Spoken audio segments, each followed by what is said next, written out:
kita panjatkan rasa puji syukur kehadirat Tuhan Yang Maha Esa yang telah melimpahkan segala rahmat dan nikmatnya sehingga kita masih diberikan kesehatan sehingga pada hari ini kita masih bisa berkumpul dalam untuk acara pemaparan diseminasi dari Bapak Muhammad Deni Prabowo SPD. Yang saya hormati Ibu Kepala Sekolah Ibu Sri Mulyati SPD MPD. Yang saya hormati Bapak Ibu Guru selaku peserta diseminasi budaya positif. Dengan mengucap syukur alhamdulillah atas rahmat dan hidayah yang telah diberikan oleh Tuhan Yang Maha Esa sehingga kita semua dapat berkumpul pada siang hari ini untuk melangsungkan acara pemaparan dari Bapak Deni Muhammad Deni Prabowo.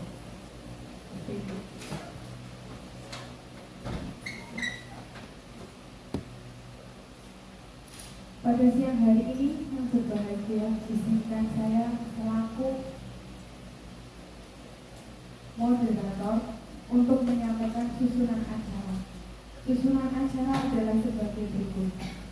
Yang pertama adalah pembukaan, kedua sambutan dari Ibu Kepala Sekolah, yang ketiga ada doa yang akan dipimpin oleh Pak Rosid Muhammad Rosid.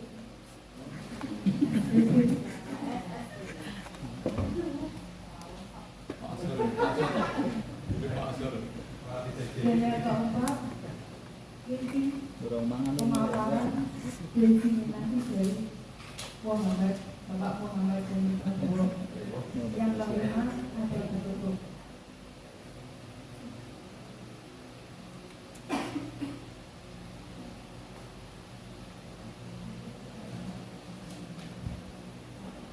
Mari kita buka acara ini dengan basmalah. Selanjutnya sambutan dari Ibu Kepala Sekolah Ibu Sri Mulyati SPD MPD dipersilakan. Terima kasih atas pembawaan saya. Assalamualaikum warahmatullahi wabarakatuh. Yang terhormat Bapak Muhammad Deni Prabowo SPD selaku calon guru penggerak angkatan 11 dari SMP Negeri 3 Boden. Yang terhormat Bapak Ibu Guru dan staf SMP Negeri 3 Boden, alhamdulillahirabbil alamin, puji syukur senantiasa kita panjatkan kehadirat Allah Subhanahu wa taala, Tuhan Yang Maha Esa, karena atas limpahan rahmat dan nikmatnya kita bisa berkumpul di ruang guru dalam agenda diseminasi budaya positif dari CGP angkatan 11 dalam kondisi sehat walafiat. Selamat dan salam semoga senantiasa tercurahkan pada junjungan kita Nabi Muhammad SAW yang kita nantikan syafaat yang hari akhir. Amin amin. Yang terhormat Bapak Ibu Guru dan staf, dan utamanya kepada Bapak Muhammad Deni Prabowo SPD selaku CGP angkatan 11 dari SMP Negeri 3 Boden yang hari ini akan melaksanakan diseminasi budaya positif. Ini artinya adalah memberikan pemahaman, ya, jadi memaparkan budaya positif itu seperti apa. Jadi mohon nanti karena dari materi budaya positif ini insya Allah nanti Bapak Ibu akan mengetahui, mendapatkan suatu ilmu baru. Kalau bagi yang belum pernah mengikuti, bagi yang sudah pernah mengikuti, maka semoga bisa lebih dan lebih memahami apa itu makna dari budaya positif yang ada di satuan pendidikan, karena di sana nanti ada bagaimana kita sebagai guru ya, ada 5 posisi kontrol gitu, kalau tidak salah ya Pak Danu ya, masih ada itu. Kemudian mengenai segitiga restitusi dan yang lainnya, monggo nanti Bapak Ibu guru dan staf untuk menyimak dan mengikuti diseminasi budaya positif ini dengan sebaik-baiknya.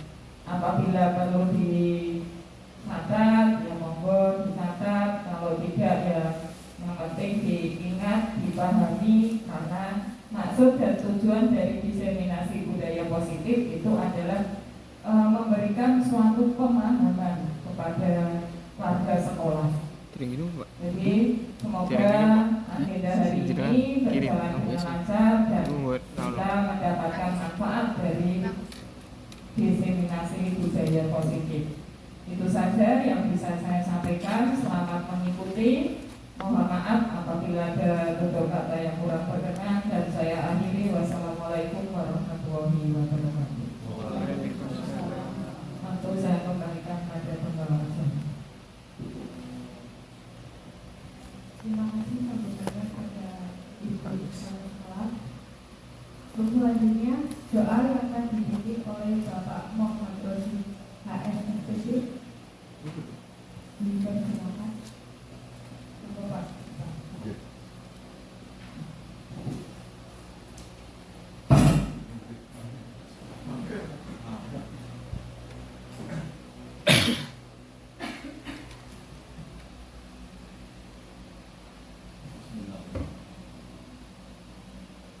Assalamualaikum warahmatullahi wabarakatuh. Bapak, Ibu, dan staf karyawan SMPN Budaya marilah kita menundukkan kepala, berdoa, memohon kepada Allah Subhanahu wa Ta'ala. Semoga apa yang kita lakukan pada hari ini mendapat pahala yang baik dan bisa memenuhi kesenangan dalam kehidupan kita. Wabil khusus untuk Bapak Muhammad dan Prabowo yang saat ini sedang menjalankan tugas pemaparan diseminasi budaya positif aksi nyata.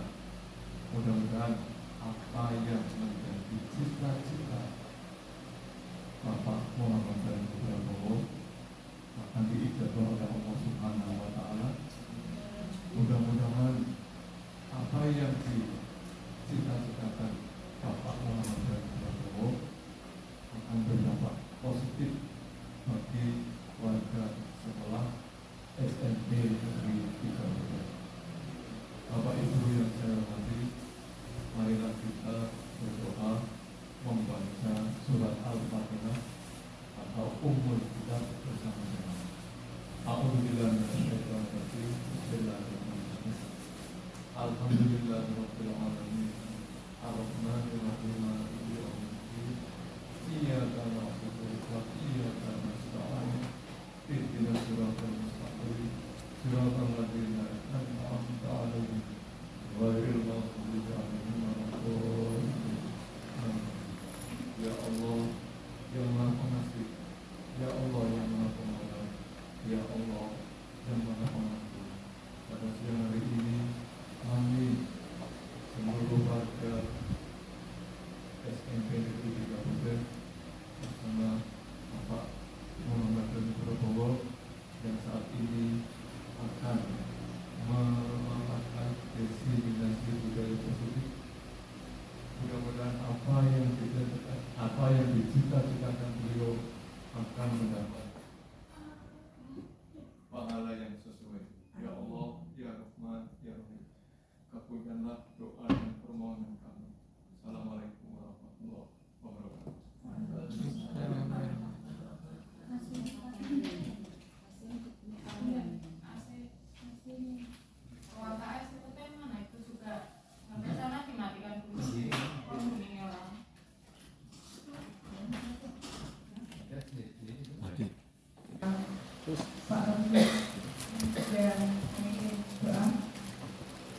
selanjutnya langsung ke ini pemaparan diskriminasi budaya positif yang akan disampaikan oleh Bapak Muhammad Edi Prabowo SPD. Dipersilakan.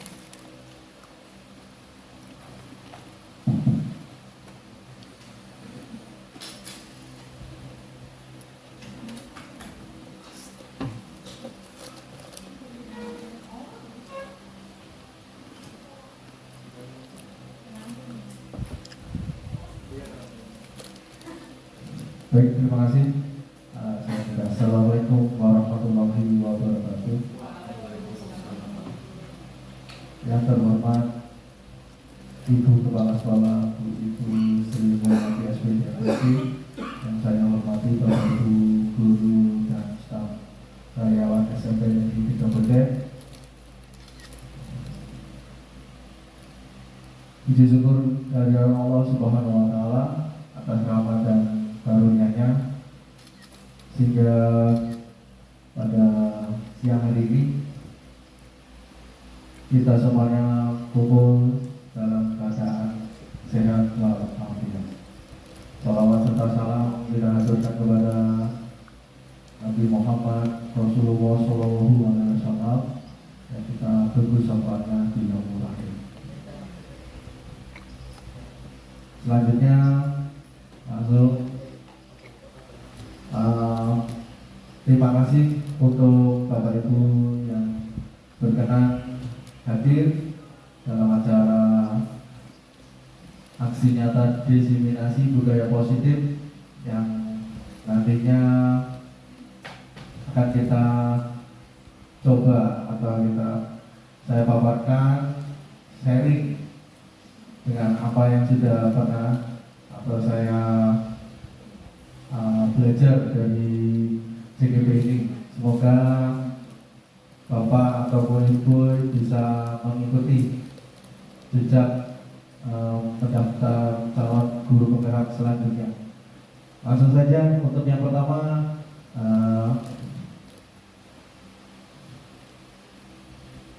salam guru penggerak. Nah, untuk mengawali pada pagi siang hari ini, saya minta waktunya 30 detik kita senyum, ya. Senyumnya berarti kanan kiri harus sama, simetris. Kelihatan giginya boleh Pak Rasid. Oke, saya hitung 30 detik dari sekarang.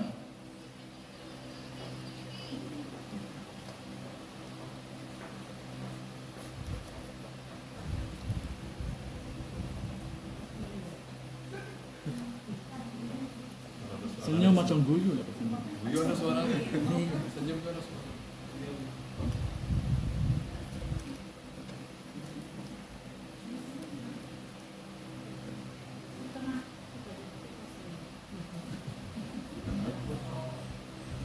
Oke, terima kasih. 30 detik sudah berlalu. Senyumnya untuk mengawal hari ini biar tidak terlalu mengantuk ya. Kemudian selanjutnya ada kesepakatan forum diseminasi. Nah, di sini kita membuat kesepakatan. Di sini saya baru menuliskannya dua ya, menghargai siapapun, terus menjadi pendengar yang baik. Nah, mungkin ada masukan atau tambahan? Cukup ya? Dua saja sudah memenuhi semuanya. Baik, selanjutnya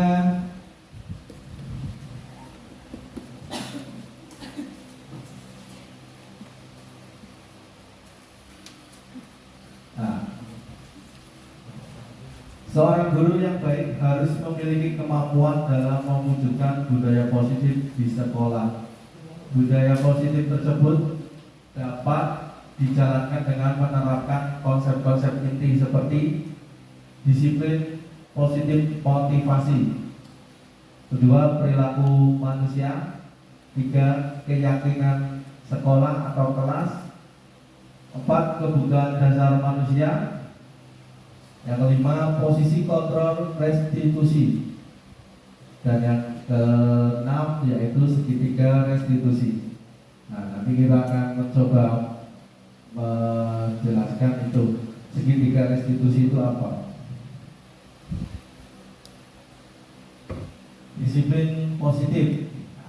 Disiplin positif merupakan suatu cara penerapan disiplin yang mengajarkan anak bertanggung jawab dan menumbuhkan kesadaran diri berdasarkan nilai-nilai kebajikan. Jadi budaya positifnya mengajarkan anak untuk bertanggung jawab dalam hal-hal kebajikan. Selanjutnya, disiplin positif lebih ke arah disiplin diri yang dapat mengontrol diri dalam melakukan segala tindakan.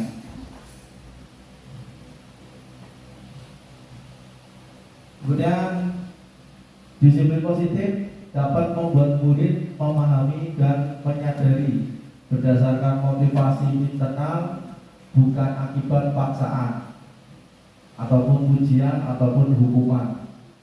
Jadi disiplin positif itu datangnya diharapkan bisa dari diri sendirinya, bukan karena dipuji ataupun karena mau takut dihukum, bukan akibat terpaksa atau paksaan. Nah, di sini 6 karakter dalam profil pelajar Pancasila. Yang pertama, beriman, bertakwa kepada Tuhan Yang Maha Esa dan berakhlak mulia. Kemudian yang kedua, mandiri. Ketiga, kebinekaan global. Keempat, bergotong royong. Kelima, kreatif. Dan yang keenam, bernalar kritis. 6 tersebut adalah karakter dalam profil pelajar Pancasila. Ada 3 motivasi perilaku manusia. Yang di sini yang pertama, untuk menghindari ketidaknyamanan atau hukuman. Kedua, untuk mendapatkan imbalan atau penghargaan dari orang lain. Ketiga, untuk menjadi orang yang mereka inginkan dan menghargai diri sendiri dengan nilai-nilai mereka percaya. Ya, jadi 3 motivasi perilaku manusia ini diharapkan bisa menjadi motivasi mereka.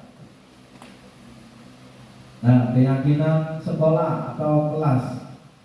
Di sini guru berperan dalam mewujudkan terbentuknya keyakinan sekolah atau kelas dengan adanya kesepakatan antara guru dan murid. Ya. Nah, nanti kalau contohnya saya memberikan suatu keyakinan kelas.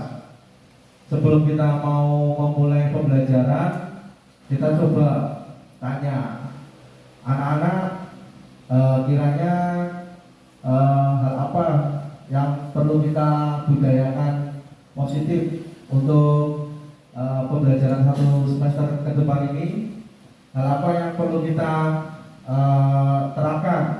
Nah, di situ anak bisa kita ambil contoh, misalnya apabila ada anak yang bertanya, sebaiknya kita harus mendengarkan dengan yang baik, ya. Kadang kan ada siswa sedang bertanya tapi siswa yang lain masih ribut, jadi dia tidak menghargai orang lain. Nah, di sini diharapkan budaya positifnya itu saling menghargai atau menghormati dari orang lain yang sedang bertanya atau berkabar.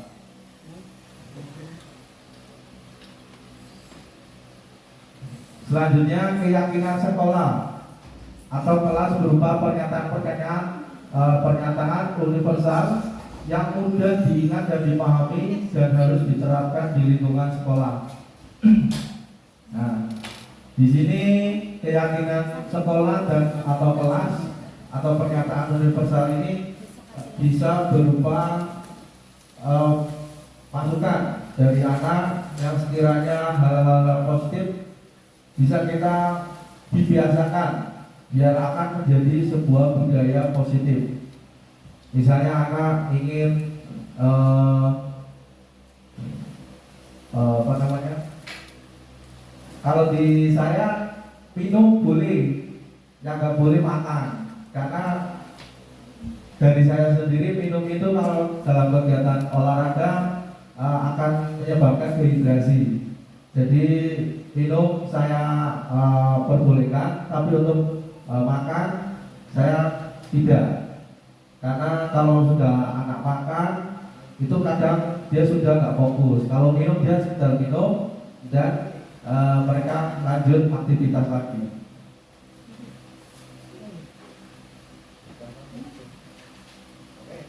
Keyakinan yang selanjutnya yaitu ada 6 kehadiran.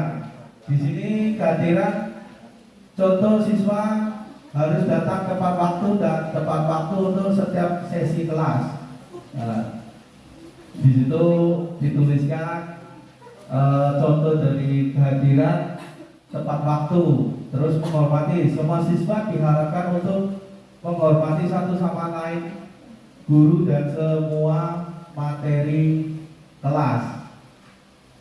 Kemudian untuk keyakinan kelas di bagian komunikasi, semua siswa diharapkan untuk bersikap sopan dan santun dalam setiap kegiatan pembelajaran. Nah, di situ dituliskan, terus nanti bisa ditempel ya. Kalau yang sudah saya lakukan itu saya bagi sticky note.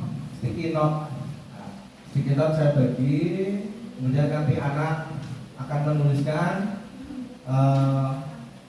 hal-hal yang merupakan hal budaya positif, kemudian nanti akan ditempel. Ya. Ditempel itu nantinya anak-anak juga akan menaati apa yang mereka tulis. Jadi nanti juga ada penandatanganan, ya, seperti itu. Jadi kesepakatan. Kemudian selanjutnya partisipasi. Semua siswa diharapkan untuk aktif dalam setiap kegiatan pembelajaran. Saling menghargai, tidak boleh melemparkan lelucon yang berlebihan atau mengarah ke perundungan. Yang keenam, penggunaan ponsel. Penggunaan ponsel dilarang selama sesi kelas kecuali jika ada izin sebelumnya dari guru yang tujuannya pendidikan. Nah, selanjutnya ice breaking, biar nggak terlalu ngantuk. Saya ada sebuah permainan, yaitu permainan tebak lagu. Ya, nanti siapa yang bisa silakan angkat tangannya. Anggap sapi. Tebak gambar we. Enggak, ini lagunya enggak jadi dulu. Enggak, tapi lagu ini. Oke, siap Bapak Ibu ya. Foto. Lagu yang pertama.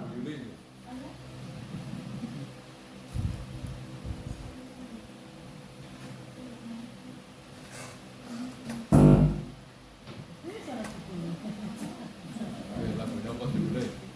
Kalau beran kowe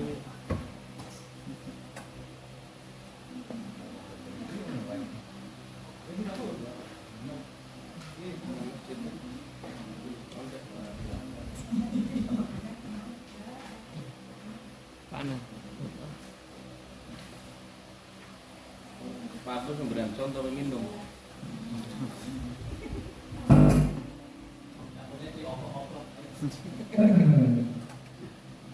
Awas nih video kok.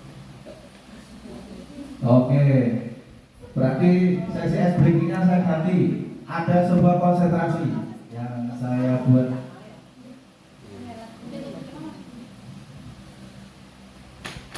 Ice breaking-nya saya ganti menjadi konsentrasi. Kalau saya bilang angka 1, Bapak Ibu angkat tangan kiri. Seperti ini, ya. Konsentrasi ya. Kalau saya bilang angka 2, Bapak Ibu angkat tangan kanan. Kalau saya bilang angka 3, kanan kirinya diangkat bareng. Kanan kiri. Kalau saya bilang angka 4, Bapak Ibu cuma tepuk tangan sekali. Ya. Ini ada 4 level ya. 4 level berarti 4 kata. Kita masuk ke level yang pertama. Mungkin level pertama ini masih muda ya, masih 1 kata. Jadi nanti saya menyebutkan angka, silakan nanti Bapak Ibu mengangkat tangannya sesuai tadi yang perintah ya. 1 itu kiri, 2 kanan, 3 itu 2 tangan, yang 4 tepuk. Sambil berdiri atau duduk Pak? Sambil sambil duduk atau berdiri ya saya ya? Duduk aja, oke. Yang penting tangannya agak tinggi ya, biar nanti tangannya di atas kepala. Jangan ini kan masih di sejajar kepala, di atas kepala. Jadi nanti kelihatan yang konsentrasi yang enggak.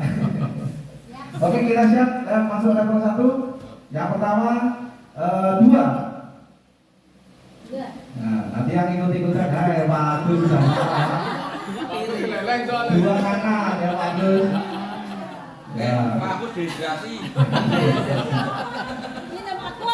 Oke, turun. Kita masuk lagi. 3, 1. Ya.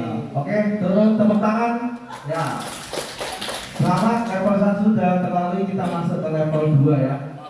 Nah, level 2 ini 2 kata. Jadi nanti saya menyebutkan angka 1, 2, berarti nanti terakhirnya diangkat tangan kanan yang terakhir. Kalau terakhir di tangan kiri berarti nanti salah ya. Konsentrasi. Yang pertama 3, 1. 3, 1. 1 yang kiri. Tulis di kanan. Oke, turun lagi. 2, 1. 21 berarti. 21 berarti gitu. Oke, turun lagi. 41. Ya, Pak Eko ya. 41 ini Pak Eko. Oh iya. Padahal sama tambah nih gitu. Oke, kita masuk level 3. Ya, terakhir ya. Karena kalau level 4 itu memang susah kalau harus dipraktekkan. Ini level 3 yang cukup susah sebenarnya. Ya, oke. Gemutan ge.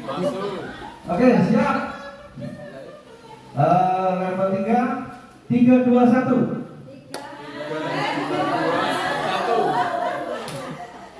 Kiri 1. Oke, betul semua. Duduk. Sekarang 4, 1, 2.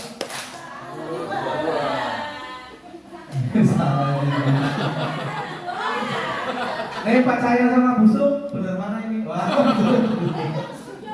Ya. Oke, terakhir ya. 4, 3, 1.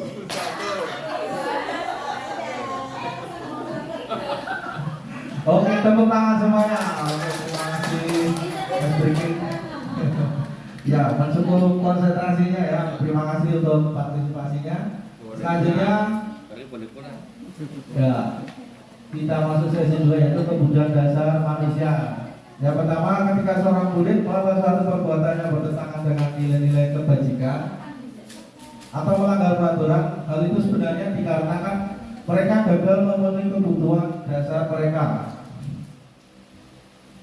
Kebutuhan dasar manusia yang pertama yaitu bertahan hidup dengan kasih sayang dan rasa diterima penguasaan, kemudian kebebasan kesenangan. Nah, ini ada studi kasus. Ya, contohnya guru olahraga 7J sedang bingung menghadapi ulang salah satu murid di kelasnya, namanya Doni. Beberapa anak telah mengeluhkan Doni yang seringkali meminta bekal makan siang mereka dengan paksa. Jika Anda menghadapi situasi seperti Pak Danu, apa yang akan Anda lakukan? Menurut Anda kira-kira apa alasan Doni melakukan itu? Sarapan. Jadi ada anak yang lagi sarapan, Doni ini seringkali minta. Nah di sini nanti kita ada beberapa jawaban. Untuk jawaban yang pertama, alasan Wisnu ini alasan dulu. Karena ia lapar dan orang tuanya tidak membawakannya bekal makan siang, maka kebutuhan dasar yang sedang berusaha dipenuhi oleh Doni adalah kebutuhan bertahan hidup. Ya, itu jadi Doni itu butuh minta paksa makanan itu karena dia lapar. Di rumah nggak ada makanan, sampai sekolah dia lapar. Lihat anak yang sedang makan, dia ingin makan, akhirnya dia minta. Itu alasan yang pertama. Kemudian ada alasan yang kedua, yaitu karena dia merasa senang temannya jadi memperhatikan dia. Cari perhatian dia. Ketika temannya melaporkan tindakannya itu pada gurunya, dan gurunya memberitahu orang tuanya, sehingga orang tuanya jadi memperhatikan dia. Maka kebutuhan dasar yang sedang dipenuhi Doni adalah kebutuhan akan kasih sayang dan rasa diterima. Nah, kedua ini kasusnya sama. Doni itu minta makan itu bukan karena dia lapar, tapi karena dia ingin diperhatikan. Mungkin dia sudah makan di rumah sampai sekolah, saya kok nggak ada yang mau perhatiin ya, itu ada yang makan, saya coba. Dia ambil makanan dari temannya, kemudian temannya itu nggak terima, lapor ke guru, kemudian lapor ke orang tuanya, kemudian orang tuanya akhirnya jadi perhatian sama Doni. Dalam artian di sini kita tidak boleh menghukum. Mungkin ada alasan kenapa anak itu bisa menjadi seperti itu. Kemudian alasan yang ketiga yaitu karena temannya jadi takut dengan dia dan menuruti keinginannya. Maka sebetulnya Doni sedang berusaha memenuhi kebutuhan dasarnya akan kekuasaan. Di sini dia lebih kayak seperti penguasa ya, atau kalau saya bilang tuh ibaratnya preman gitu ya, berkuasa di wilayah kelasnya itu. Jadi anak ini inginnya dia ditakuti, dia mencoba melawan dari temannya itu, apakah dia ditakuti apa enggak itu. Jadi dia mencoba mengetes. Kemudian alasan yang keempat, karena dia merasa bosan dengan bekal makanan yang dibawa ibunya dari rumah, karena ibunya selalu membawakannya bekal yang sama. Oleh karena itu dia ingin mencoba makanan teman-temannya yang beraneka ragam. Maka Doni sedang berusaha memenuhi kebutuhan akan kebebasan. Kalau yang keempat ini alasannya dia bosan dengan makanan yang dibawakan orang tua. Padahal dia sudah bawa bekal, cuma tiap hari cuma makannya tahu tempe terus. Nah akhirnya dia ada temannya bawa lauk ayam goreng, dia ingin ngerasain ayam goreng. Nah itu dia memenuhi kebutuhannya akan kebebasan. Alasan yang kelima, karena iseng aja. Nah, dan dia menikmati ekspresi wajah teman-temannya yang kesal karena diambil makanannya, dan menurut dia ekspresi teman-temannya itu lucu. Maka berarti Doni sedang berusaha memenuhi kebutuhannya akan kesenangan. Jadi dia cuma hanya ingin bercanda, cuma iseng-iseng biar temannya itu kelihatan marah sama dia, malah dia senang. Jadi dia merasa ada kesenangannya sendiri. Nah itu perlu psikolog gitu kalau kayak gitu ya, karena dia mencoba memenuhi kebutuhan kesenangannya sendiri. Nah selanjutnya posisi kontrol restitusi. Nah tadi sudah disebutkan oleh buku kepala sekolah ya, posisi kontrol restitusi itu ada 5. Yang pertama, guru sebagai penghukum. 2, guru sebagai pembuat merasa bersalah. 3, guru sebagai teman. 4, guru sebagai pemantau. Dan 5, guru sebagai manajer. Nah, ini ada 5 tingkatan 5 tingkatan ini yang mungkin sering yang kita lakukan itu tingkatan yang pertama itu guru sebagai penghukum. Nah, kalau di sekarang ini kita di apa namanya ya punishment, kita mencoba menjadi sebagai guru sebagai manajer, di mana segitiga restitusi itu kita berada di antara siswa yang melakukan kesalahan dan apa yang jadi kesalahannya itu kita tidak memberikan hukuman ataupun hukuman yang dari kita sendiri. Jadi kita mencoba menggali dari anak tersebut, ya. Kemudian anak tersebut akan memberikan solusinya sendiri. Nah, di situ guru sebagai manajer, karena di situ guru hanya menanyakan anak, guru sebagai penanya, kemudian sebagai memfasilitasi untuk anak memberikan solusinya dia sendiri. Saya ambil contoh, bisa anak terlambat. Nah, anak terlambat itu ada alasan berbagai macam, ya. Macamnya itu dia bisa jadi karena dia bangun kesiangan, atau kedua nggak ada kendaraan, dia udah bangun pagi tapi kendaraannya nggak ada. Terus yang ketiga, mungkin di jalan dia banyak bocor atau gimana. Alasan itu dia sebenarnya nggak bisa saja disengaja atau bisa saja dia sengaja. Nah, itu kita sebagai guru, sebagai manajer itu kita menanya. Nah, kemudian selanjutnya kita bukan menawarkan tapi menanyakan solusinya kepada diri mereka sendiri. Kira-kira kalau misalnya kamu terlambat, apa yang kamu akan lakukan selanjutnya? Nanti anak akan berpikir, oh iya Pak, saya akan bangun lebih pagi. Nah, di situ yang kita inginkan di dalam segitiga restitusi itu, anak akan memberikan dia solusi sendiri. Mungkin ini kalau kita dengar kayak gitu mungkin impossible gitu ya.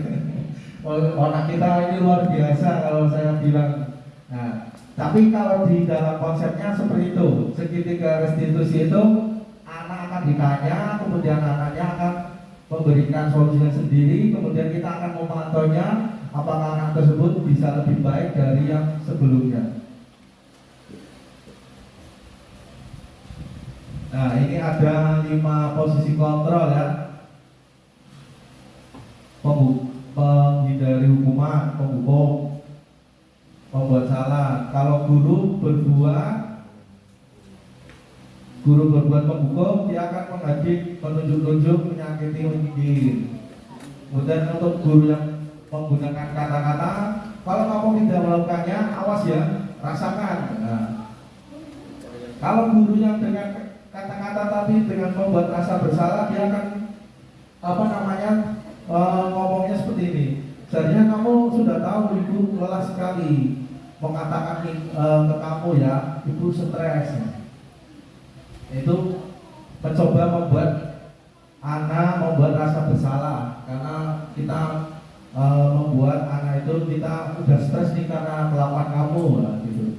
Nah, kalau misalnya contohnya untuk guru sebagai teman, ayolah lakukan demi ibu. Masa kamu tidak mau? Ingat tidak, ibu pernah bantu kamu gitu. Jadi kita memposisikan kita guru sebagai teman.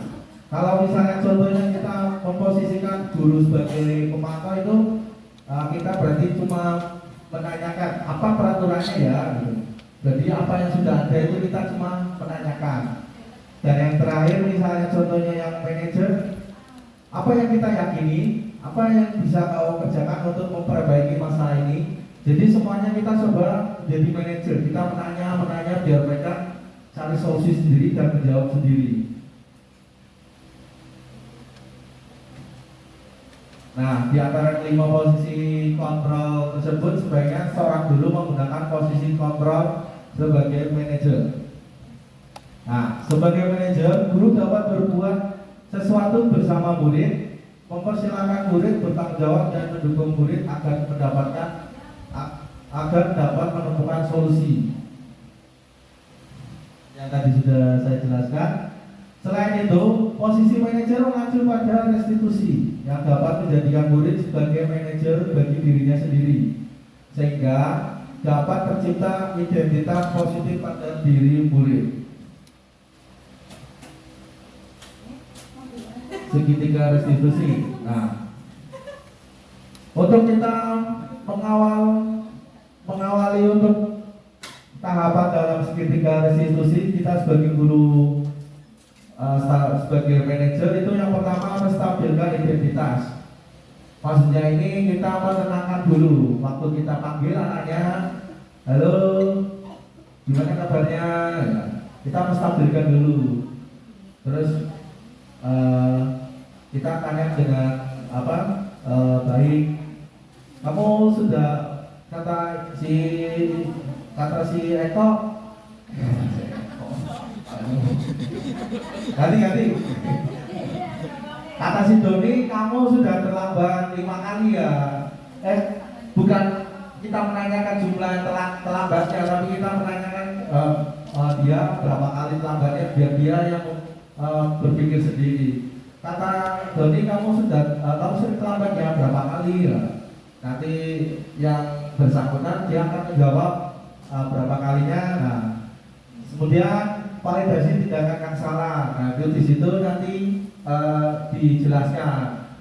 Kalau terlambat terus nanti kamu pelajarannya akan terlambat atau ketinggalan. Nah, di situ dijelaskan anak tersebut nanti biar ada kesadaran dari dirinya sendiri. Kita hanya menjelaskan saja. Kemudian kita yang terakhir menanyakan keyakinan. Nah, di situ yang tadi dijelaskan memberikan solusinya untuk diri sendiri. Nah, dengan kejadian seperti ini, apa yang kiranya harus dilakukan? Nah, nanti anak akan mencoba memberikan jawaban apa yang dia yakini itu bisa membuat dirinya lebih baik. Nah, menstabilkan identitas dilakukan berdasarkan prinsip-prinsip bahwa membuat kesalahan adalah bagian dari proses pembelajaran yang nantinya akan menggeser identitas gagal ke arah identitas sukses. Menstabilkan identitas, berbuat salah itu hal yang manusiawi, tidak ada manusia yang sempurna. Kita pasti bisa menyelesaikan permasalahan ini. Bapak Ibu tidak tertarik untuk mencari tahu siapa yang benar, siapa yang salah. Bapak Ibu lebih tertarik untuk menyelesaikan masalah. Kalau kamu menyalahkan dirimu sendiri terus menerus, apakah kamu bersikap baik pada dirimu sendiri? Nah, ini untuk contoh yang tadi validasi tindakan yang salah dilakukan berdasarkan prinsip bahwa setiap perilaku berupaya memenuhi suatu kebutuhan tertentu, sehingga guru atau orang tua akan bergeser dari pemikiran stimulus respon menjadi proaktif, serta akan lebih mengenali dan mengakui kebutuhan murid atau anak. Nah, bentar lagi nih mau selesai. Validasi tindakan yang salah. Kamu pasti punya alasan kenapa melakukannya. Nah, ini suatu kata-kata yang biasa untuk memvalidasi. Apa yang penting bagi kamu? Kamu boleh tetap berusaha menjaga sikap itu, tapi tambahkan sikap yang lain, yang baru. Yang keempat, contohnya, maukah kamu belajar cara lain untuk mendapatkan yang kamu butuhkan tanpa harus memukul? Jadi kita menyampaikannya seperti menyampaikan dengan bahasa yang halus, biar anak lebih berpikir proaktif. Menanyakan keyakinan dilakukan dengan memberikan pernyataan bermakna kepada murid atau anak untuk memunculkan motivasi secara intrinsik di dalam dirinya, sehingga mampu mengaitkan keyakinannya dengan tindakan yang salah. Ya. Menanyakan keyakinan apa nilai yang kita percaya di sekolah kita. Nah, ini contoh-contoh pertanyaan yang menguatkan keyakinan di sekolahan. Nilai-nilai apa yang telah kita sepakati? Kelas yang ideal itu seperti apa sih? Kamu ingin jadi anak seperti apa? Apa yang kamu rasakan ketika kamu melakukan itu? Kamu menjadi orang seperti apa? Nah, di situ kita sebagai penanya, manajer, kita ibaratnya manajer yang kita tanya terus, anaknya menjawab dengan pertanyaan, kemudian dia ditanya lagi dengan memberikan solusinya dia sendiri. Nah, yang terakhir, seorang guru yang baik harus memiliki kemampuan yang mewujudkan budaya positif di sekolahan. Budaya positif tersebut dapat dijalankan dengan menerapkan konsep-konsep inti seperti yang tadi sudah dijelaskan di awal, ya. Ada 6. Terima kasih. Demikian, semoga diseminasi yang saya paparkan ini bisa menambahkan wawasan maupun ilmu. Dengan segitiga restitusi kita bisa membuat anak lebih sadar akan kebutuhannya dia. Apa yang dia lakukan itu sebenarnya ada solusinya dari tiap-tiap apa yang dia lakukan. Mungkin itu saja yang bisa saya sampaikan. Untuk sesi selanjutnya penutup, ya. Mungkin langsung saja kita tutup dengan bacaan hamdalah. Alhamdulillahirobbilalamin. Terima kasih. Mohon maaf Bapak Ibu, ini sampai lewat 5 menit. Saya mohon maaf karena ini saya harus menyelesaikan tugas saya untuk aksi nyata. Sekian, terima kasih. Hati-hati di jalan. Mohon maaf sekali lagi. Wassalamualaikum warahmatullahi wabarakatuh.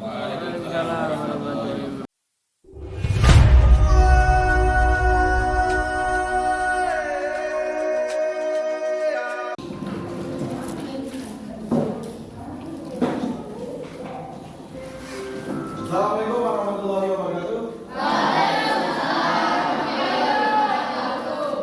Mari sebelum kita mulai pembelajaran, kita berdoa dulu. Berdoa di bacaan.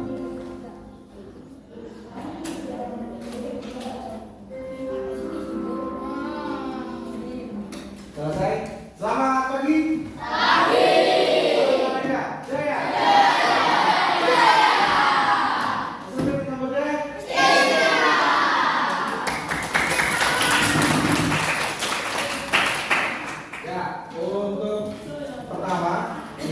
Sebuah kertas nanti akan berbagi. Kita akan membuat suatu keyakinan kelas, ya.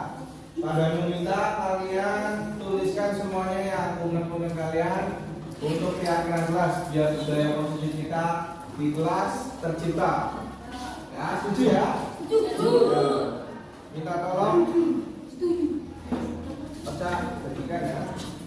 Satu-satu. Kalau bukan nanti kita lagi.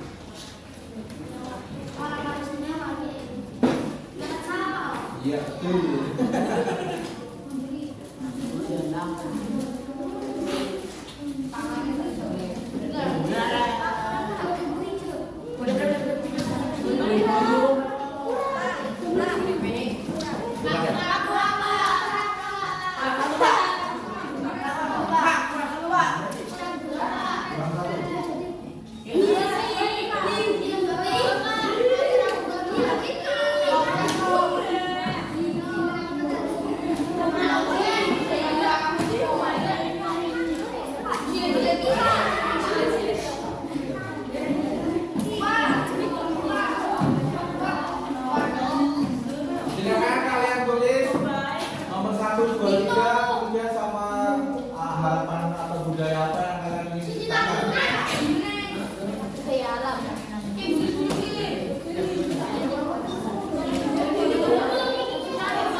apabila ada teman yang bertanya, kalian mendengarkan. Nah, itu contoh. Silakan kalian sepakatan kelas atau keyakinan kelas yang ingin kalian inginkan. Silakan tulis.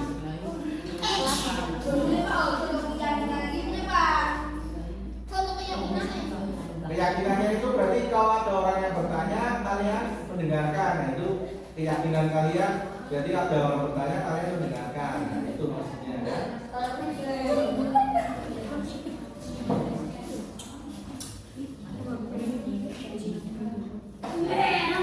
Dituliskan sebanyak-banyaknya nggak apa-apa.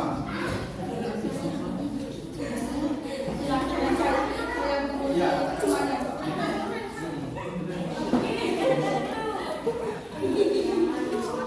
Yang sudah silakan boleh tempel di depan. Satu, lebih dari satu boleh, lebih baik. Ya, 3 boleh.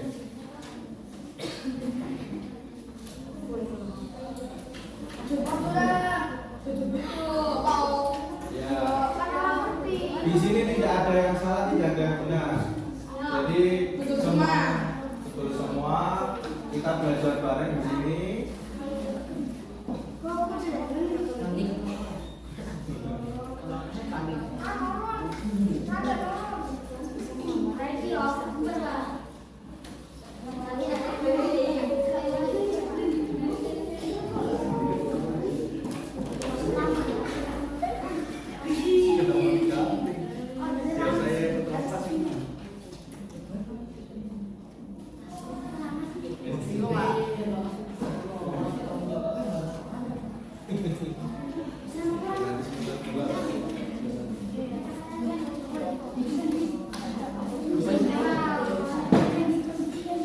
Baik, yang sudah boleh silakan ditempel di depan.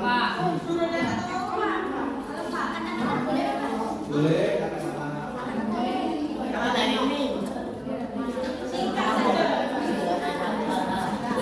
hijau ya? Hijau. Ya. Gimana ini?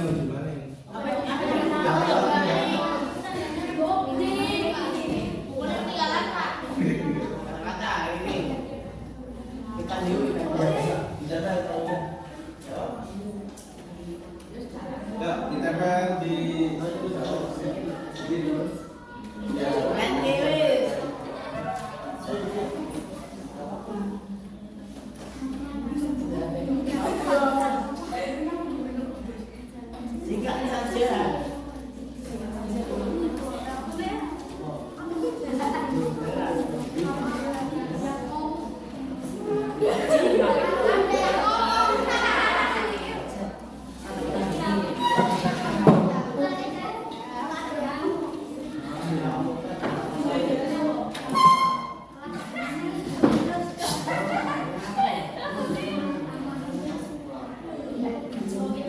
Ada yang sudah jadi?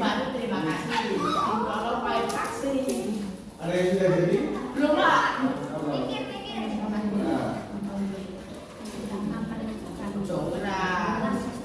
Ya. Terima kasih. Kalau pakai taksi. Keren deh. Tidak usah. Ya, ya.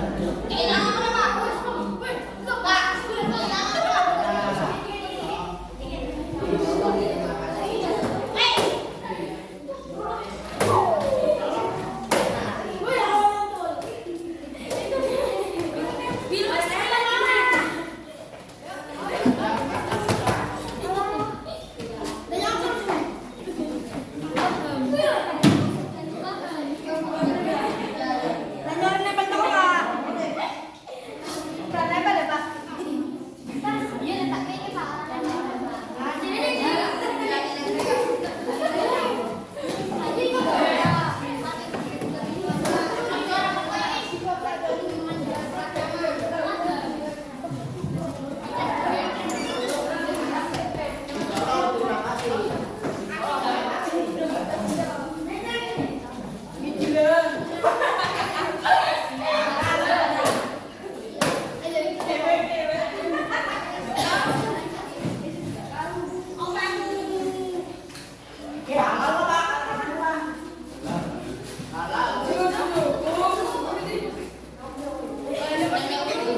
kan kita bacakan nanti kita sepakati. Jadi nanti apakah ini kita bisa pakai atau tidak.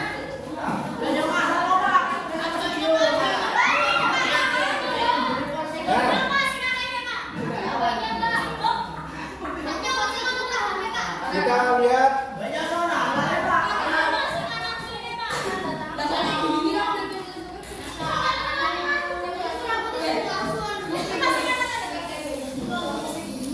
Pak Danu akan membacakan, kalian dengarkan ya.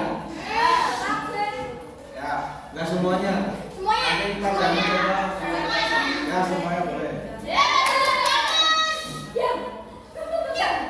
Yang pertama, mendengarkan guru saat sedang menjelaskan. Setuju ya? Kelas bersih dan rapi. Setuju? Kelas tidak ramai dan tidak ribut.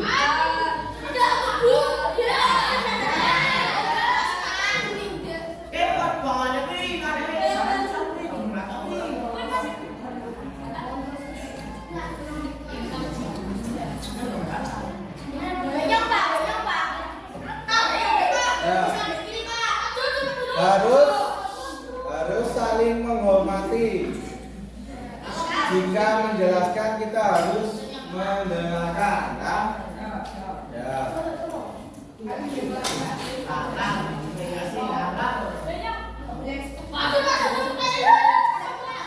Tidak ingin ada pembulian di kelas, setuju ya? Kelas bisa damai. Bisa diajak kerjasama atau kolaborasi. Ya. Tidak keluar kelas kecuali ke kamar mandi. Terus anti galau. Oke, tepuk tangan semuanya. Terima kasih ya buat masukan untuk keyakinan kelas kita. Nah, nanti kita akan coba baru buat yang nanti akan menjadi budaya yang positif di kelas 7.